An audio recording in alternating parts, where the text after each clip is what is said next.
Hey, Oscar, what's better than no dad? Ooh, Carl, that's a toughie. Probably like a snow dad. This is Who Would Watch This. And this week we're going to be talking about Jack Frost. Ooh! Don't know why I'm committed to the U's. Oh, we're committed now. You can cut them if you want. They're the only thing that's staying.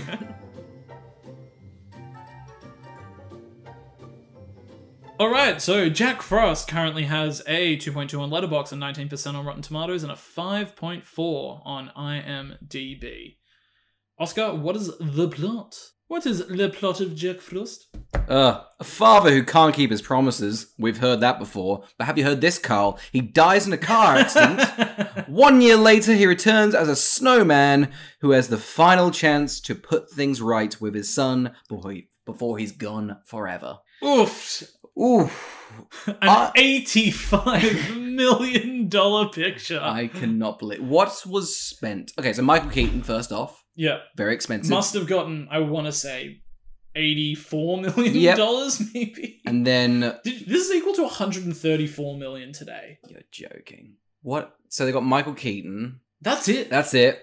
I'm sure Jim Henson and Industrial Light and Magic, who did The Snowman, must have got paid quite a bit. Because I feel like they charged quite a bit. But... was it worth it, Carl? No, that that snowman is absolutely not worth what they probably paid for animatronic-wise. I would love to give a fantastic shout-out to 3 reoccurring actors. Yep. First of which, the mother in Jack Frost is the mother in Cat in the Hat. She is. She's worked her way back into the podcast. Unfortunately, she is deceased. This is John Travolta's wife who died this year.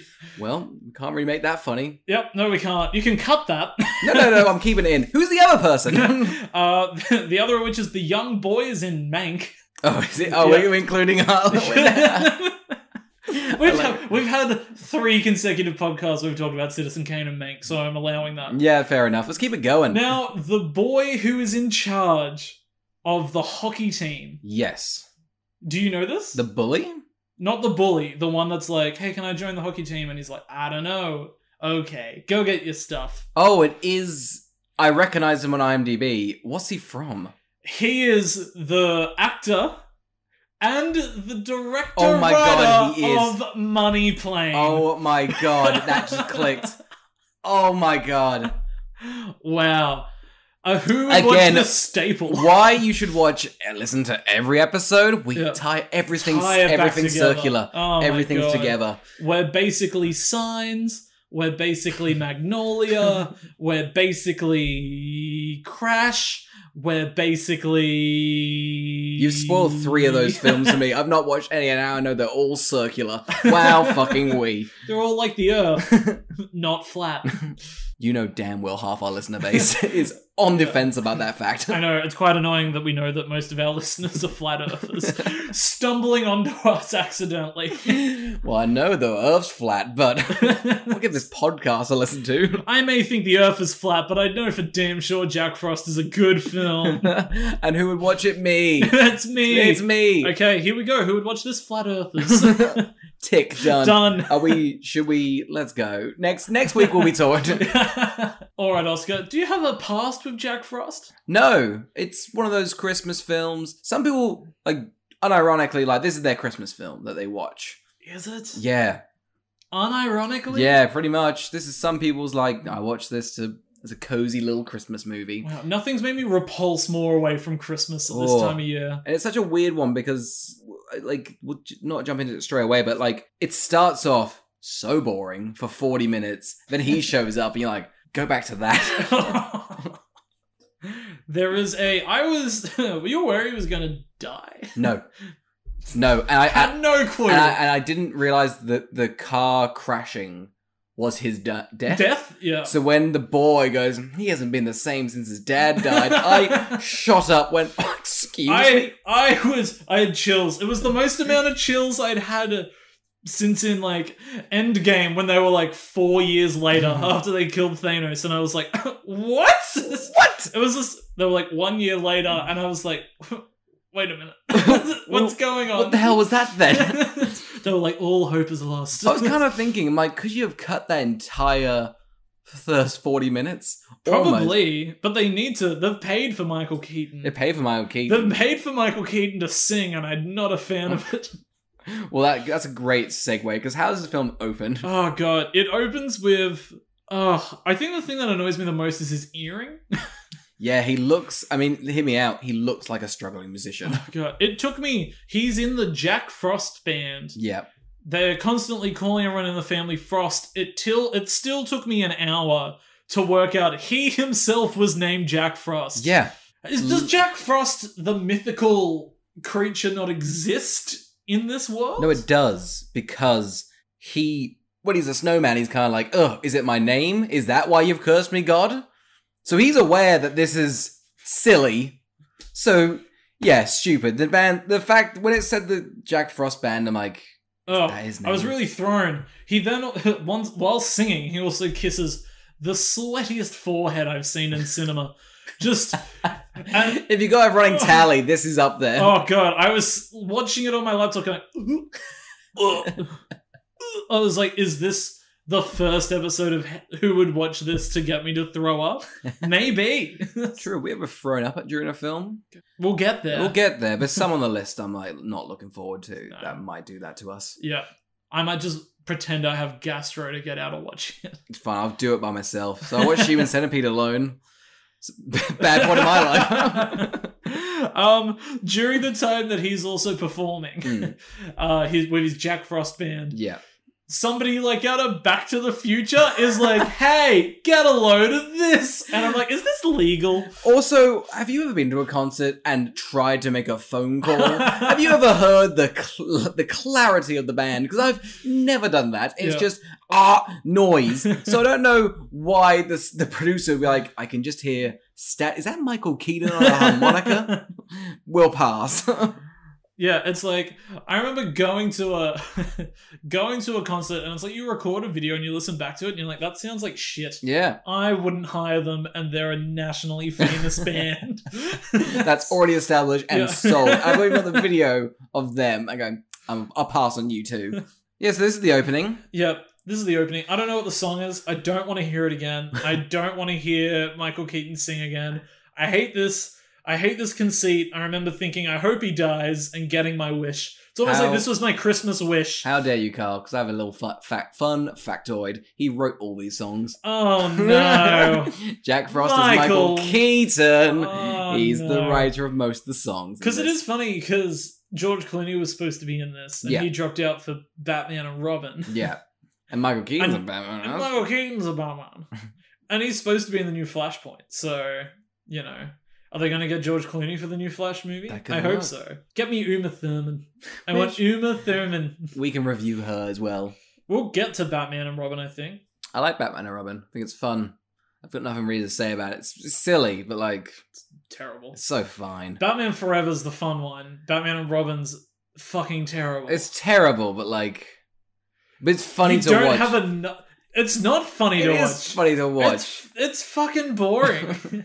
It's like living in like an ADHD toy commercial. No, go on with the DDs. DDD. It's a HD movie of an ADHD. I don't mind it. It's fine. I wouldn't rewatch it, but it's like everyone goes it's the worst one. I think just because it's strange, but I'd happily watch it. Are you growing a soul patch, or is it just how it is?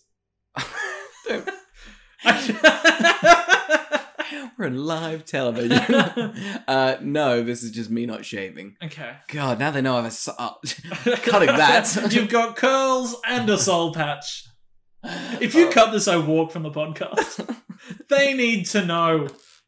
I'm cutting it. What I don't want that. I've got a soul patch. It looks like a soul patch. I'll shave it. I'm constantly here because you're just like maniacally patting your soul patch. I'm cutting this. All right. Because your face is so clearly shaven. It's like, have you made the decision for a soul patch, or is your body going, he's a soul patch kind of guy? He needs the soul patch.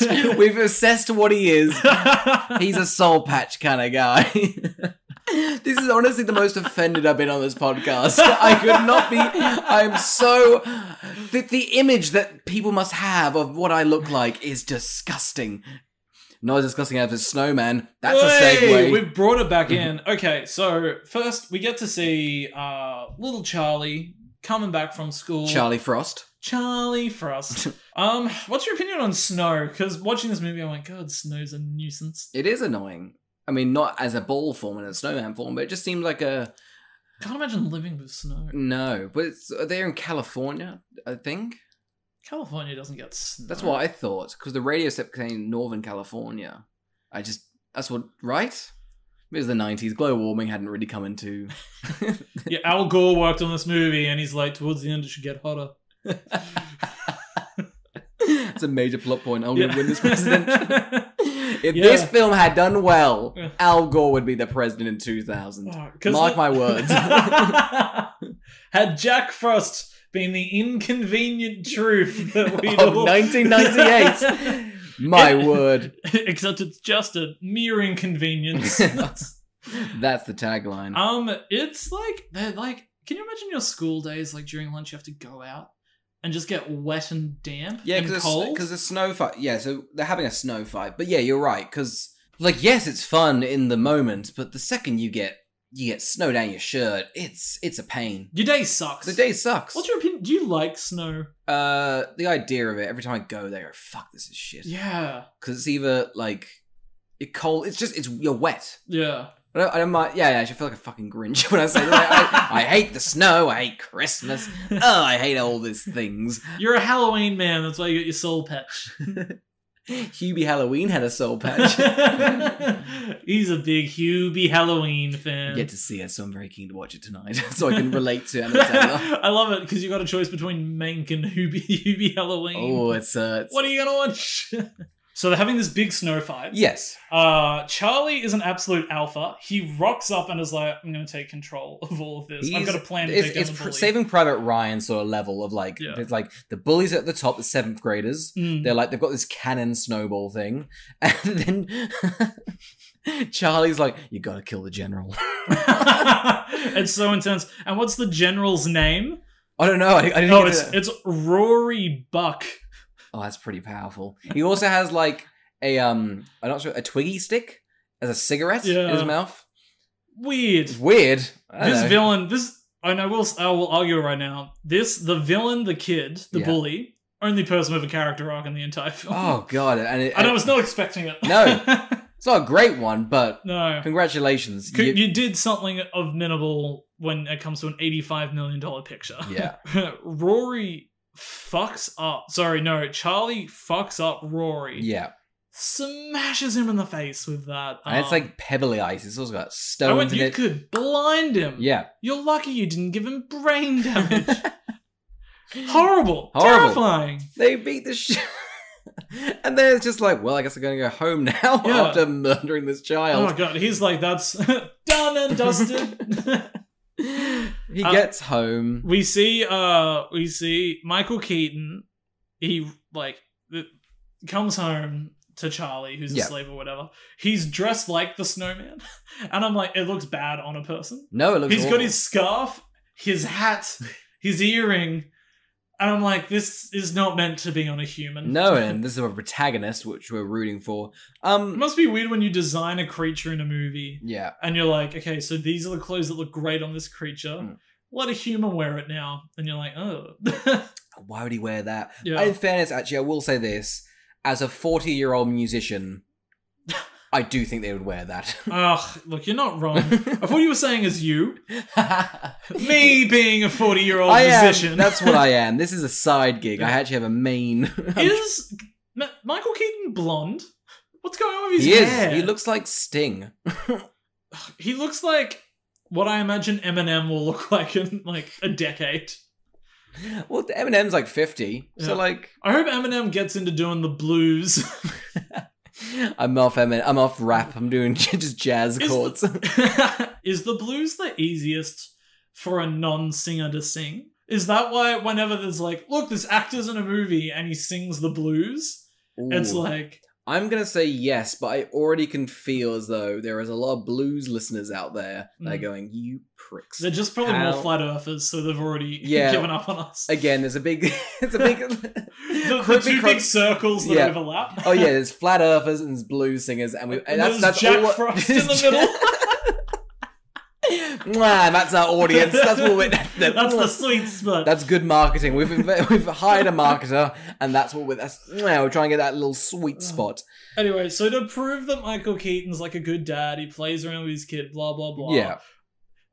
They then introduce this person that never comes back called Mrs. Wilkins. Mm. And they're like, "We'll go to bed, Mrs. Wilkins." And he's like, "God, Mrs. Wilkins is a bitch." And I'm like, "Oh, this will pay off." No, when we never see Mrs. Never Wilkins see her again. He's like, "Oh, she looks hot under that dress. You know, I would." And then the wife's like, "Stop it! She won't come back." Doesn't. Correct. Well, real quickly, you've said that Michael Keaton is a good father.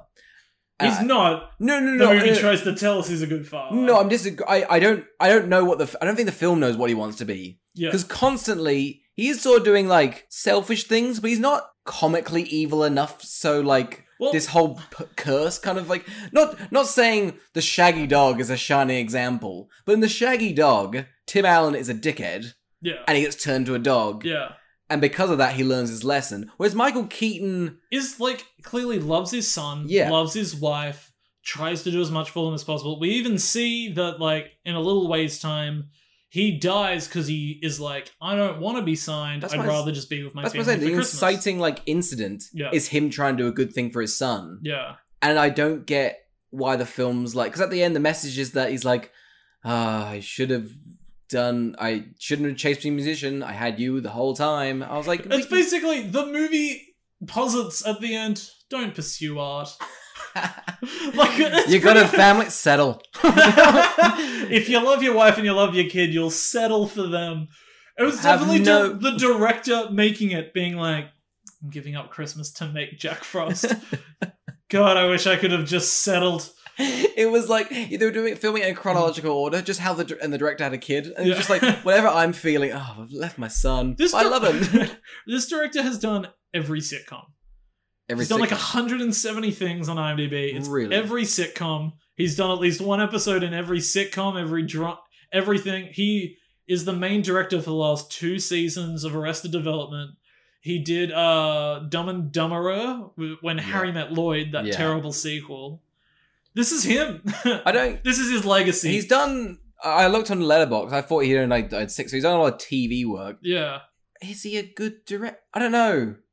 From what you said, is that good? Like, here's the thing. So you've got television's like, so somebody comes in, sets the tone, sets the characters, is the showrunner, the executive producer. Yeah, does all that stuff. And then as a director, you can come in, but you've always got to make it consistent to what the rest of the show is. Yeah. I think he's good at being consistent to what the rest of the show is. Yeah. Here, he's left to his own devices.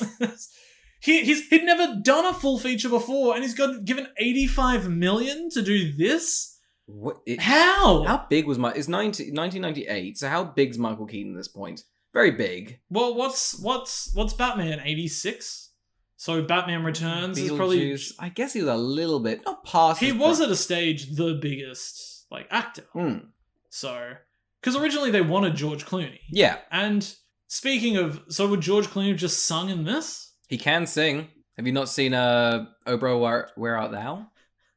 So, my favorite thing by George Clooney is he talks about how he got like a month to 3 months of singing lessons, went in to do the recording, sang one song, and then they the Coen brothers buzzed and they went, "Hey George, we're gonna dub you."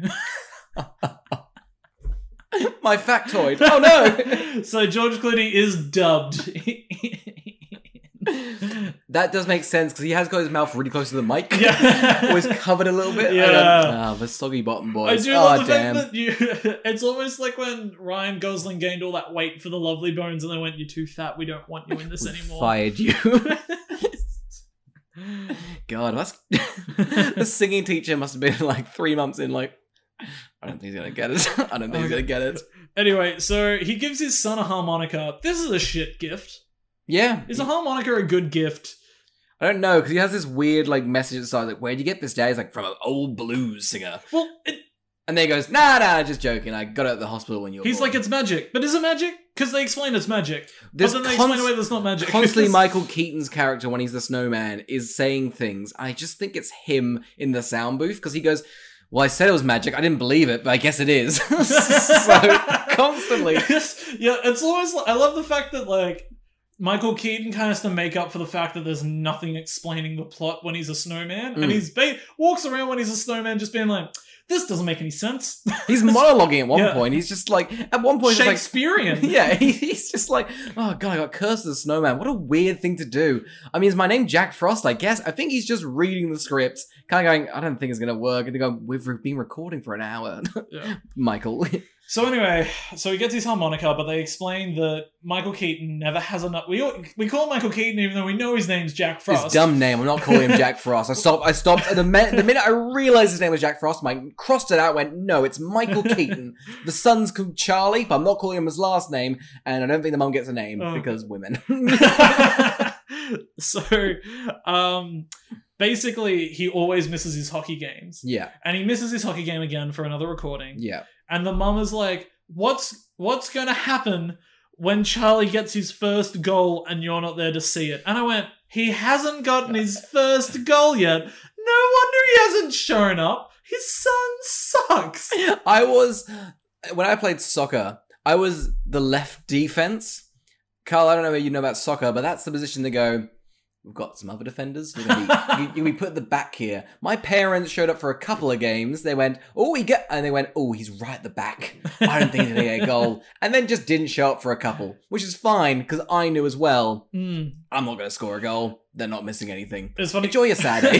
It's funny, because when I did competitive tennis growing up, and I did all these tennis tournaments... Your father loved you? Okay. Brag about it. So my parents explained to me that like recently that they refused to show anything when I won or lost as to just keep me neutral. So they took a disinterest purposefully in both sides of the tournament as to not, which I went and I was like, there are a few times where I won a long full day's tournament and got a trophy. I came back with it and I won, and Dad was like, that's swell. And I'm like, that hurt. But when I lost, I'd come for comfort. You go, Carl, that's fine. You lost. Basically, like it would always... I love it. You're so angry but neutral. Well, it's like they would ruin the drive or strive to do better. It's like, hey, you've done well and or bad. Because you don't get the insults of being bad. You don't get the positive reinforcement of being good. So you're just in this. Well, I played tennis. That's me, I guess. I remember I had like a kid that just fucking cheated all the time. Yeah, and it just. I remember it turned into like, because you know how you can like, you grunt. You don't need to grunt when you play tennis, but. All the professionals do that. Frozen off their rhythm. Fucking dicks. I hate grunting in tennis. But I did it. Yeah. Because I would go and hit the ball and I'd go, cheat! And be like, so wait, you're the cheater? He's the cheater. I see why your parents didn't want you there. Or didn't give you any support. I won that tournament fair and square. It's not my fault if he broke his legs. Carl. Go on record and say, that boy cheated and his legs were nothing. What was so funny? But there's also this whole subplot in this movie that I didn't grasp until the end, where he keeps on, missing the goal? Yeah, no, he's like, I'm going to teach you how to do the J shot. Yeah. I kept hearing it as I'm going to teach you about the G spot.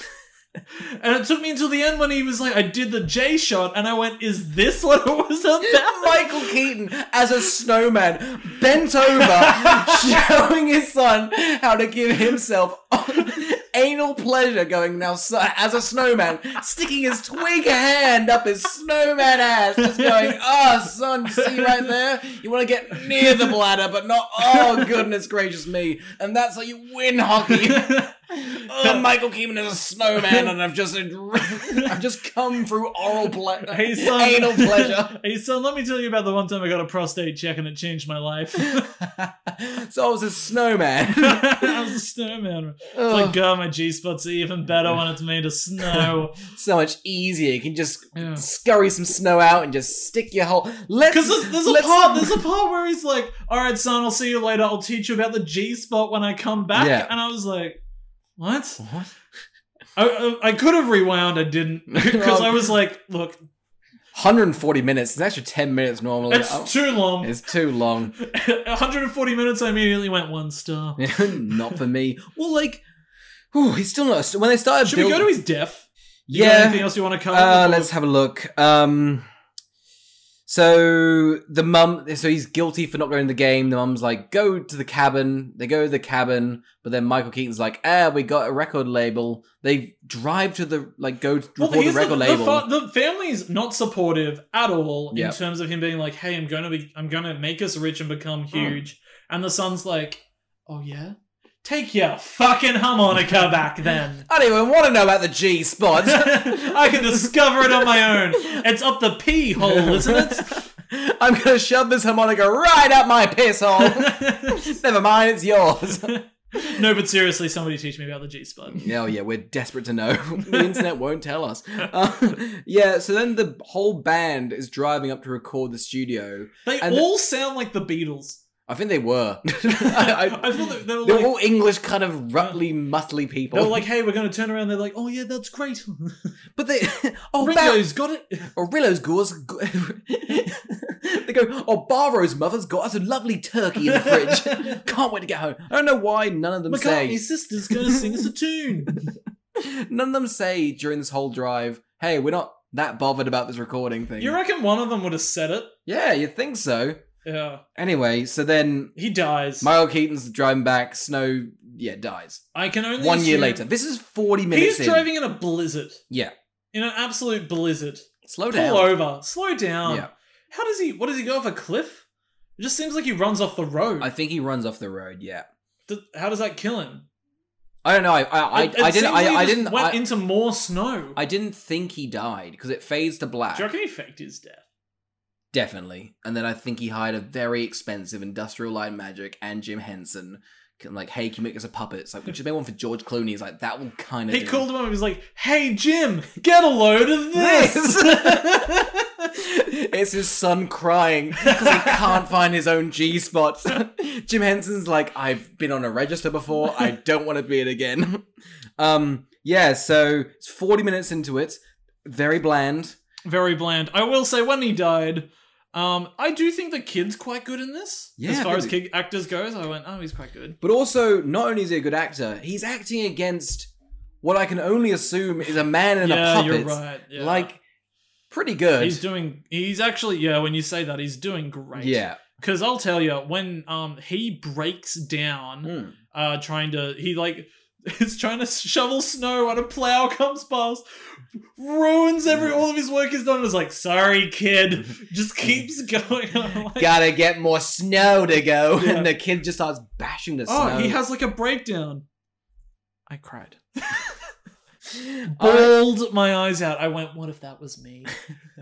What if my father had been in a band and had died coming back to the cabin, and all I had was this dumb harmonica. Yeah. No, he had the harmonica. Because the last thing he says to his dad is pretty much like, I hate you. Yeah.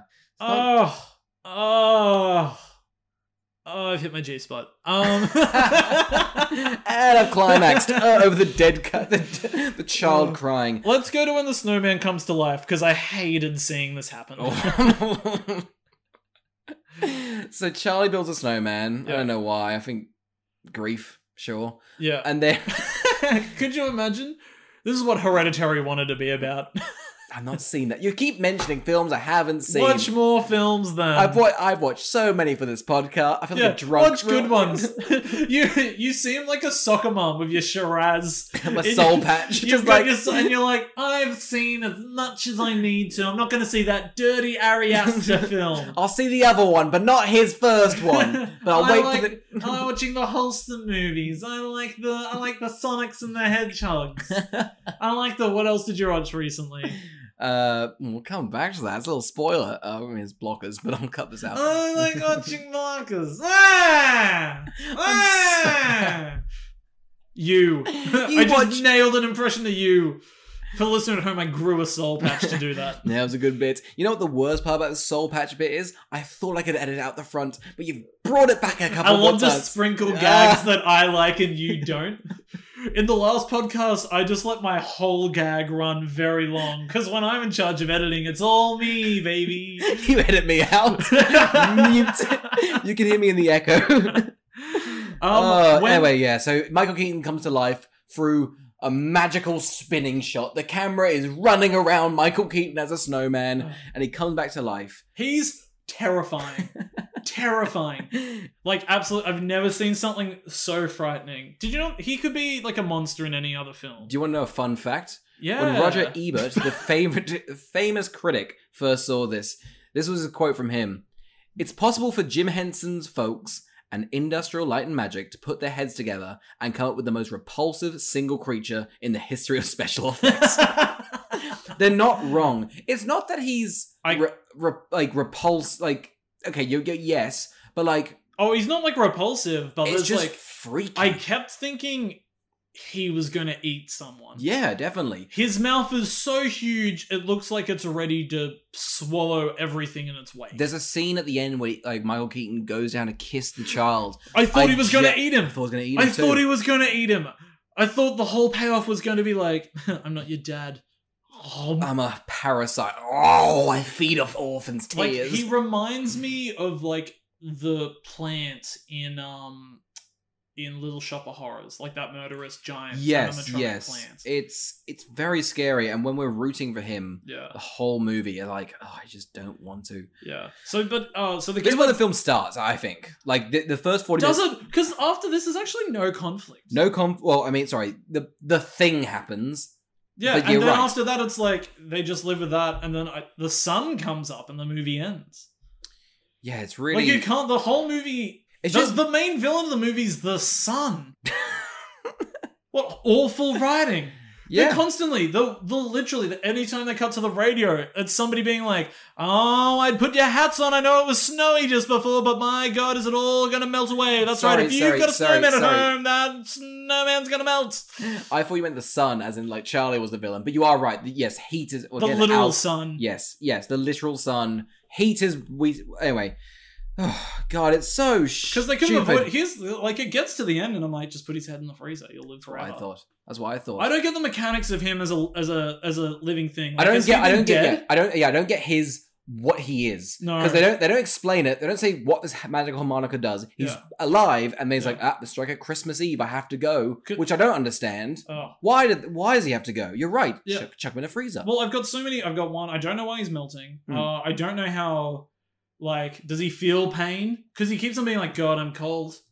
Well, yeah. There's parts where his body changes sizes.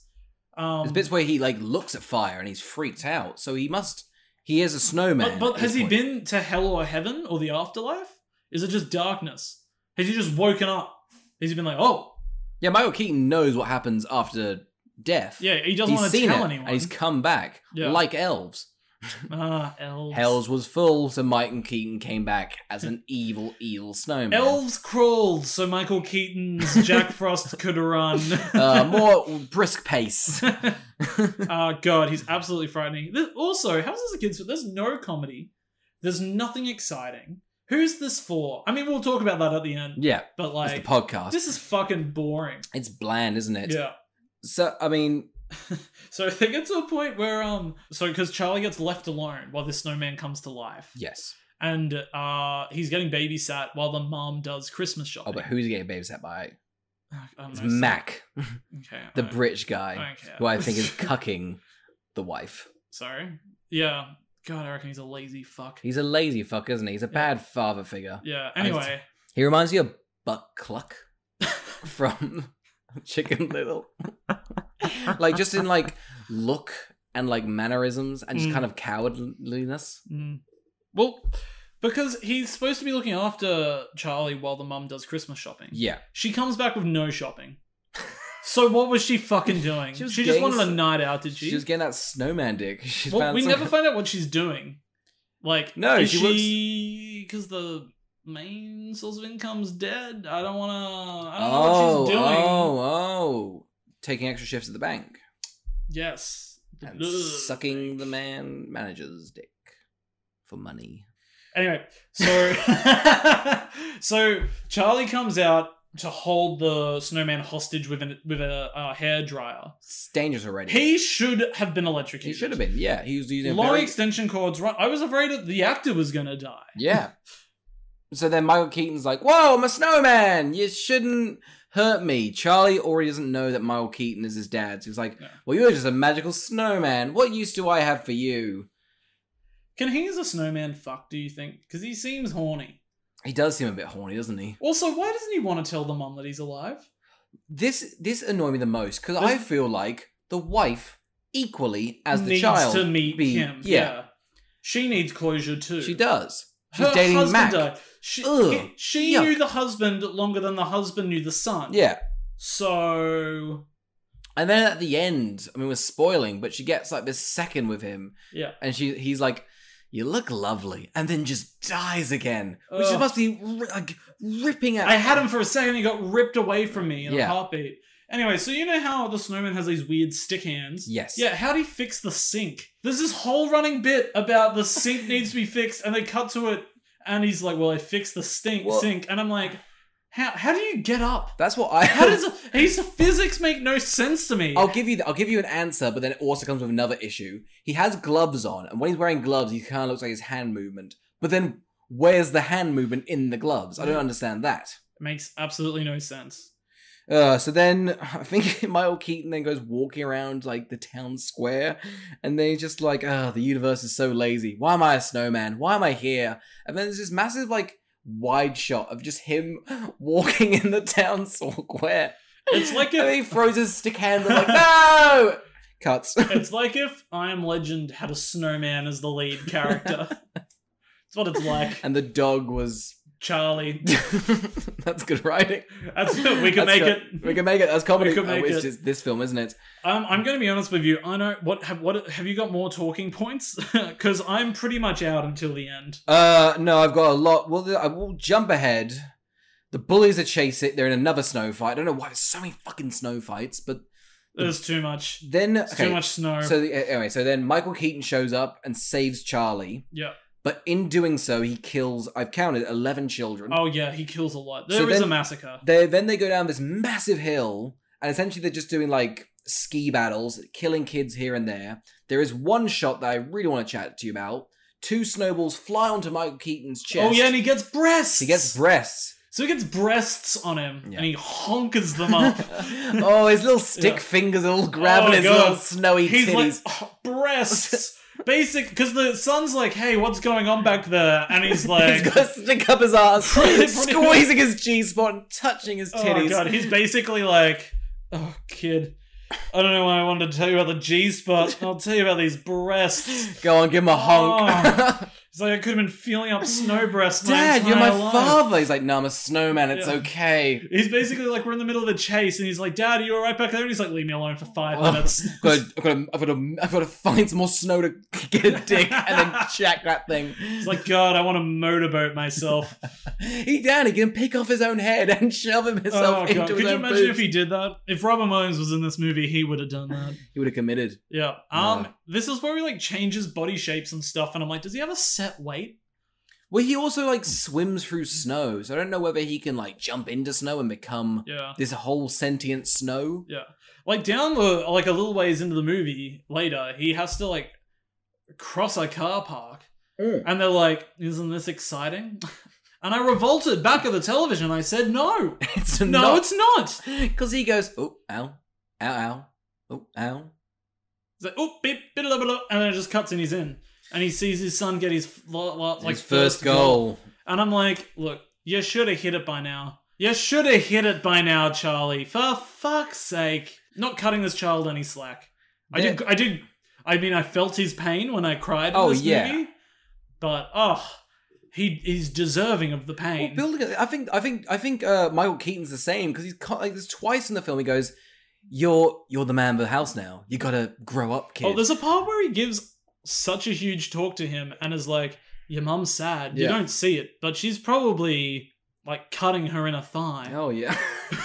Kind of a tasteful cutter, you know. Yeah, just like one of the like, he's basically like, hey, son, watch out for mum. She's cutting for attention. And then the kid rightfully so goes, I'm 12. I cannot handle this. And he's like... I just learned about the G-spot. I am not well equipped for the suicidal element of life. I don't know how to deal with this. I'm pretty sure your friend is going to be my stepdad. And I don't know how to deal with that. He's what English. If he dies too? I hate Here's him. the thing. What's a more upsetting sight to look at? The dad's friend or the snowman? Because they're kind of indistinguishable. They're just big blobs of They're big roly-polies.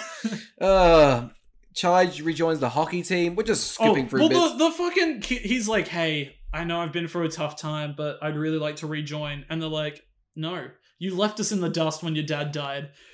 You should have processed that quickly. Fuck you. The coach is like, I agree with them. Get over yourself, Charlie. Maybe 2 weeks ago when you were... But no, not now. It's been too long. Should we talk about how intense the coach is when he's like, you get out there and you hit that puck or I'm never gonna love any of you again? I think that's meant to be comic. There's bits in this that I go, that's comedic. There's actually one joke in this that I find really funny. Oh, yeah? There's this bit where... Mac... You got your little hands. Mac is talking to the police officer about the snowman being like missing because at the end Charlie and Jack Frost go up the mountain to save the dad, and then Mac's like talking to the police officer like he's a snowman, he's been taken, and the police officer's like, I'm just trying to do my job, can you talk me through it? And then Mac's like, well, he's 5'8", white, Caucasian, he's got a hat, 450 pounds. The police officer's just like, yep. It's not a good bit, but it's I was like, oh, this is a good lead up. I bet the punchline's probably. Oh no, right. that was the punchline. Yeah. The cop's just kind of like, yeah. Listen, it's technically meant to be a comedy, so I don't think the coach lashing out is meant to be serious. His kids need to be taken away from him. Oh yeah. Like he's having a nervous breakdown because of when he saw that snowman. I think he should have died in a car crash and then come back as a snowman, because I think he needs. You know what would have been funny? Go on. Is if during this night, every dad that's died in a car crash comes back as a snowman, no matter how big or small. So it's like you walk outside and your dad's like a puddle. It's like, hey son. Oh, it's the Mediterranean. It's so hot in here. I'm meant to be a snowman, I think. Get a cup. Yeah. I want to make love to your mother. Puddle dad's better than no dad.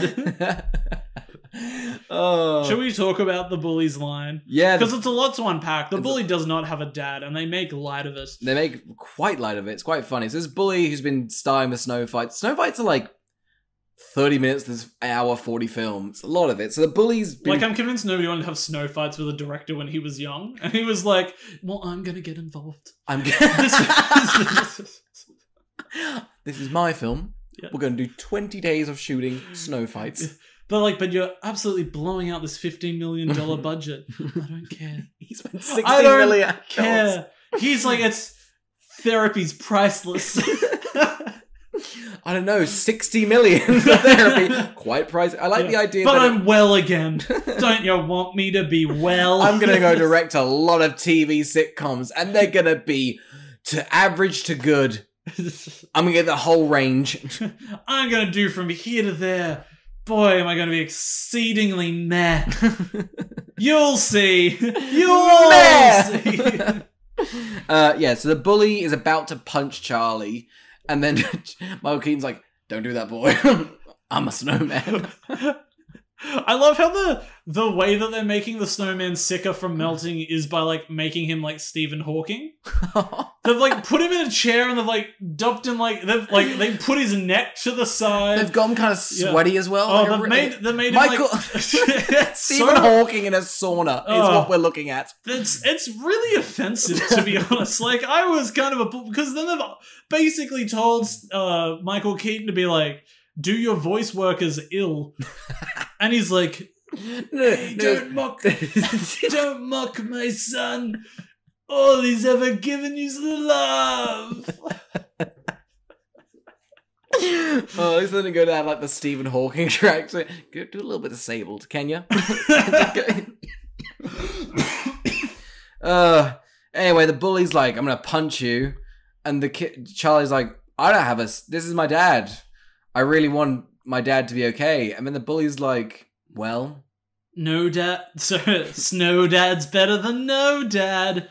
And it just cuts to him helping them. Yeah. I don't know how he helps. He doesn't. I guess he just doesn't bully do anything. them. Are they friends now, do you think? I guess, because he waves like him like an orphan. Just like, he does. He's like, hey, I hope everything goes alright with your Snow Dad. And he's like, bye. Whatever your name was. Buck. Rory Buck. Rory Buck. God, the film just does not want to end, though. No, it doesn't. Look, anyway, they get up there, and when the snowman turns back into Michael Keaton, I was embarrassed. Right?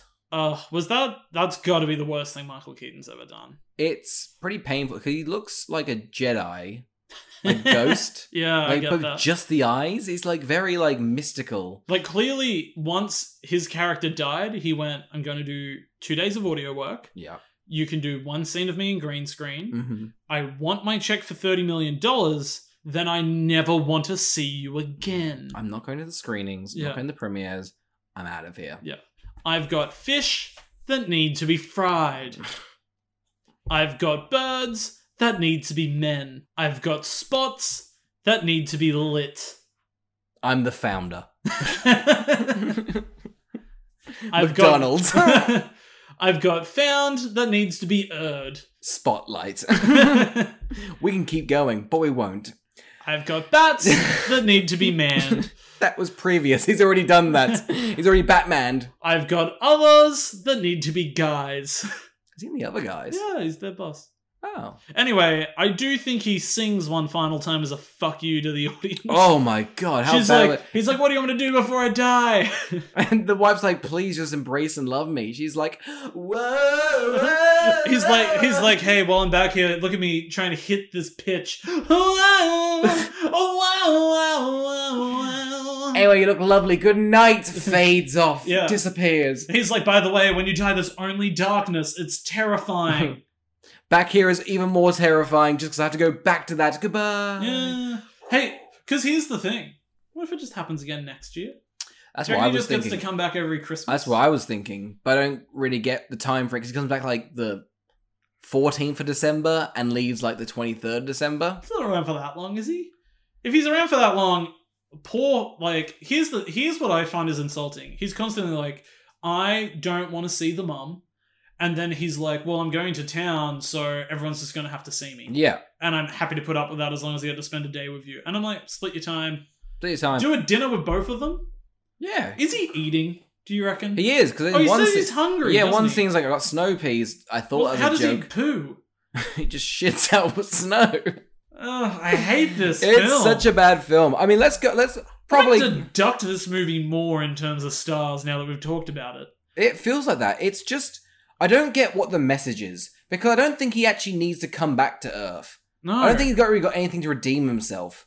Also, in a year, nothing's changed. It's just frustrating, because it's 140 minutes, and nothing happens. There's a snowman that comes back to life, and nothing happens. What's the point? Also, his last line, I will always hear you, and then dies. So I don't really get why that's the last message to die on. No clue. I could not tell you. And I don't think we'll ever know. On that note, Oscar, who would watch Jack Frost? If you've, lost someone you love, like a parent or something, or you're an orphan, and you're grieving, you're in the stage of grief, the 5 stages, and you're just, depressed, not really happy, you watch this and know it could be a lot worse. You know that your loved one could be mutated into this fucking weird snowman, and they come up to you and try and teach you how anal sex works. I think, really, we should all die, and that death is actually a gift, not a curse. So who would watch this? If you're planning to die, this was for you. Or if you're in a Christmas mood. I think mums would really like this one.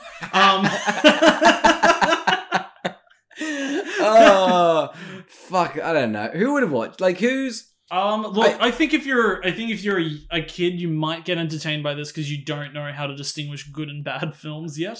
Yeah, okay, but that's fine. But it's like, not funny. You might find some entertainment. The movie's kind of warm. It's cozy.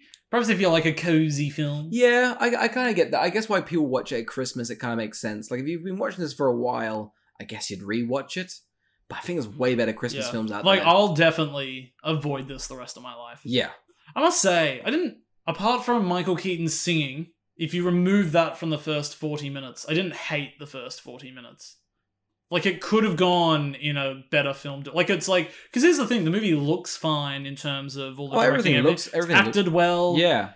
Like, it's actually a film. Like, it's a proper cinematic-looking film. Which is weird for us, because normally we're on the sort of teetering of, like, films that are broken and all that stuff. This is the first film I think is... Other than the filthy, gross snowman, it's fine. Because this movie's not really about anything or anyone or trying to say anything. Because it's not like Michael Keaton needs to be redeemed. No, he's not. He's actually a pretty good father, I think. So it's weird that he's been brought back to life. Yeah. I mean, cursed, because it seems like a curse. Here's what he should have done. He should have hit his kid once before he left. Yes. And then come back and he would have had to have been redeemed for hitting his kid. I think so. I think like our if note is... When the kid handed back his harmonica, if he went just... with the harmonica straight across his face, it leaves like a violent scar for the rest of the kid's life. Harmonica mark. and he's got to just like apologize the rest of the film. I don't get why they just didn't make him more unlikable at the start. I guess because Michael Keaton? It's weird because, again, The Shaggy Dog isn't a great film, but like... Is that the only film you know? It's the only so film many points of reference. No, it's the only film I know about a father being a shit father and then getting transformed into a hideous monster who is then redeemed and then turned back into... Do you know another one? Because the only one I know, and I think that one works way better. It's not good. It does have Robert Downey Jr. Oh yeah, he is in it. He is the villain. This movie likes a villain. Like, what if somebody was... what if the son had a personality and was like, my job is to melt? And it was like voiced by like David Cross. David Cross shows up in this for a second. Does he? He's on the TV. Oh yeah, because this director does a lot of stand-up. So he's done David Cross's stand-up. Which is weird, because David Cross doesn't really get like a funny line. He's just like, in other news, there's some weather. But it's funny, because I was looking at who's directing the new Hawkeye television show, and it's like the person that directs John Mulaney's stand-up. And I'm like, cool, I guess he'll be great at action sequences. Those fight scenes are going to be great. Oh yeah, that's very strange. Yeah. I guess, I don't know, Bo Burnham directed Eddie Murphy's stand-up. Oh. I don't know... What, his new stuff? His new stuff, because Eddie Murphy saw Bo Burnham's like live shows. They look great. Yeah, I think. they're fun. So I think he got him on board. I've not seen Eddie Murphy's new stuff, but neither. What you got as a palate cleanser, or have you got another who would watch this? I guess if you were, genuinely, I guess if you were a kid, you watched it. You're nostalgic for it. You're watching it. Yeah, I think you have to have nostalgia for this. I think it's going to fade pretty quickly. I think it's only notable because it's kind of hideous. Yeah. If your name is Jack, you might enjoy hearing the name Jack get thrown around in a film a lot. I think so. I love when a character's called Carl. Doesn't happen often, so I always kind of respond to the screen a little bit. So if your name's Jack and or Frost, you might find some enjoyment in this. Or Charlie, I guess. Not as much. Mainly Jack. Or Mac. Oh yeah, Mac. Not Mac. Not Mac. Nobody wants to be Mac. No, I've got nothing else who would watch this. Alright, what's the palate cleanser, Oscar? What was yours first? Ooh. Yeah, throwing it back. No, I'll take it. Yeah. I watched Blockers. It is 2018 comedy. Haven't really got a lot to say about it. It's an unexpected surprise, but also I knew it would be an unexpected surprise, so it was just a nice surprise. I loved it. I saw it in like a packed cinema. Oh, nice. And it was just like, it was just very good. It's also like very sweet and charming. It's sweet. Parts. It's pretty original. I like that it didn't really stick to like cliche plots. Like I thought those three girls, because it's three girls, they're sort of going off to prom to sort of like lose their virginity and do their stuff. And the three overbearing parents are chasing them, trying to stop them. And I thought the three friends were going to like break up, like friend groups. Yeah. I like they didn't go. It's a very original. Yeah. Also, the beats. three boys they're trying to have sex with aren't like horrible people. No. There's this ginger kid that I like that he's a nerd in like Yeah. the comic relief, but also the whole school is like he fucks, which is quite funny. One's a drug dealer, Yeah. and one's just like a kind of cool dude. But like a really nice drug dealer. Yeah, Like he's lovely. He's like, oh, I got this lovely creme brulee DMT. I did love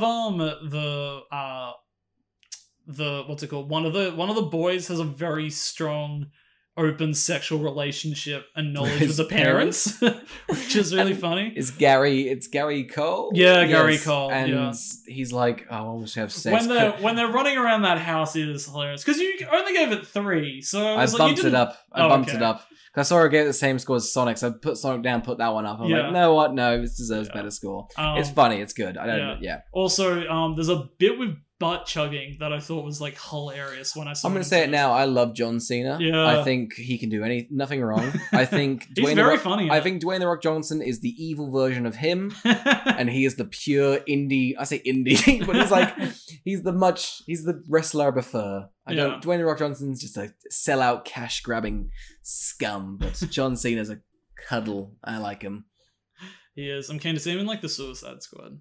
Is he in that? Yeah. Oh, fantastic. Go him. Yeah. I like him. Yeah, he's fun. He's very comedically talented. Because he's, what is he? I always liked him in Trainwrecked. Have you seen Trainwrecked? With the Amy Schumer? No. He's like this big, he keeps saying gay innuendos but doesn't realize it. It's like this person's like, oi, shut up. And he in the theater like turns around and he's like, do you want me to come back there and fist you? Amy Schumer's like, do you know what that means? And he's like, I will fist you. I'll grab your dick and just pull it. Like, this is such a rogue movie suggestion. Have you seen any of the Fred movies? Oh, yeah, I've seen Night of the Living Fred. No, I mean his Fred movie, like the actual Fred movies. Like the YouTuber Fred. Yeah, Night of the Living Fred. Which one's that one? I don't know. I think it's like the 3rd. John Cena's in some of them. Yeah, he's the dad in the first. Yeah, it's pretty funny. He constantly just throwing. That's the only enjoyable bit of the movie. Yeah, but he's quite good in that. Anyway, what did you watch? Nothing. Blockers is great. Oh, you watched nothing. Didn't watch anything. So I guess we'll end the podcast there. Well, yeah. I watched an episode of the morning show. Oh, let's not talk.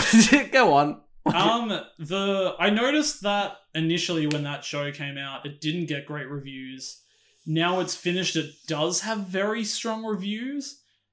And 3 episodes in, I'm enjoying it. Yeah. It's very just like, it's just well acted, it's interesting. With that sort of stuff, like, do you remember that Steve Carell Final Space? Is that what it's called? Or First Space? What's the space one that he was in? Oh, Space Force. Yeah, I feel like we're so, like, nowadays, like, a season comes out. Constantly, there's so many shows where the first season's shit. Yeah. And it's like, let them evolve. But I feel like So Bad for the morning show and these, like, that show where it has to be perfect out the bat. Yeah. And quite frankly, let it do its thing and it evolves into a much better thing. I know that a lot of people thought the morning show starts out very aggressive in terms of, like, what it says about the Me Too movement and what it says about this industry and says about sexism and women and things like that. The other thing that doesn't help is that when people are reviewing a show, like on Rotten Tomatoes, they given the first 3 episodes usually.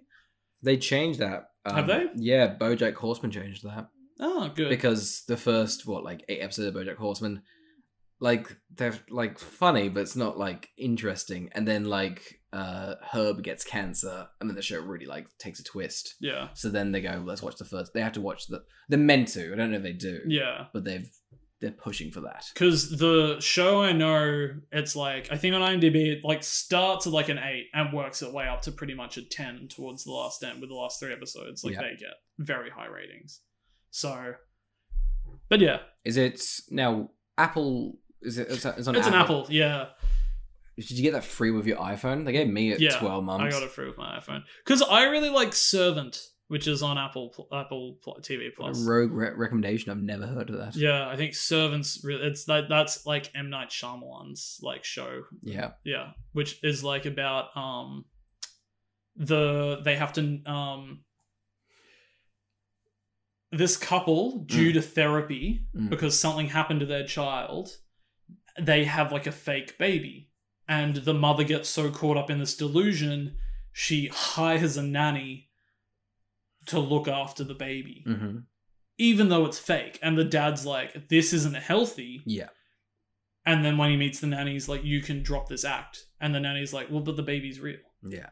Oh, fun. So it's like, yeah. Yeah. It's just and it's basically just shot in a house. It's just stunning. They just shoot the hell, like it clearly, like it's just beautiful New York apartment. Yeah. Like, and he himself is like a chef. Mm-hmm. And he just makes these really gross, violent dishes. There's a part where he like smacks an eel open and skins it, and like just like really like visceral, cool like visuals when he cooks and things like that. And he's directing all the episodes? He just did the first. I think he's just like the showrunner, and he directed like the first and the last episode of the season. But I thought it was good. It's just a really small, self-contained little horror thing. Is it a like a limited series, or is it like it's so it ended on a cliffhanger, and the season 2 just got filmed, I think. Nice. But yeah, I know. I thought it was much better than I thought it was going to be. It's very intriguing. Like, it's aggressively interesting. Yeah. In my opinion. Cool. But yeah. Anyway, so Oscar, next week we're going to be talking about Silent Deadly Night Part 2. Ever heard of it? Never. I hadn't heard the first part. So should I watch the first part, or No. we're going straight to the second? Yep. I cannot be bothered to watch the first. Why part have you on this. picked this? Sorry. Got horrible reviews. It's Christmas related. Tick. That's a very small caveat to get into our 4 Christmas films this year. I almost just did The Snowman for the snake that it's about snow. Yeah. So that's where we're at. Nice. As you can see, we care about this podcast. Oh, definitely, yes. I Nodding, love yes. this. Carl is not nodding. It's not that I hate doing this, it's just that I greatly dislike having a podcast. It's a burden on my soul. Yeah. Like I would say watching these movies week in and week out is just making me violently ill. And we'll be back again next week on that note. Alright, thank you for listening. Thank you. Goodbye. Bye. Alright guys, thank you for listening. Tell your friends about us. Maybe one day we'll read out your weather. You can find us on iTunes, Spotify, Stitcher, and YouTube. And if you have a film you'd like us to review or questions you'd like to ask, email us at askwwwtpodcast@gmail.com. You can leave us 5 stars on iTunes or any sort of praise anywhere. It helps new listeners find us and our egos grow. Alternatively, don't do anything and see if we care. Yep, ball's in your court. Thanks for listening. See you next week.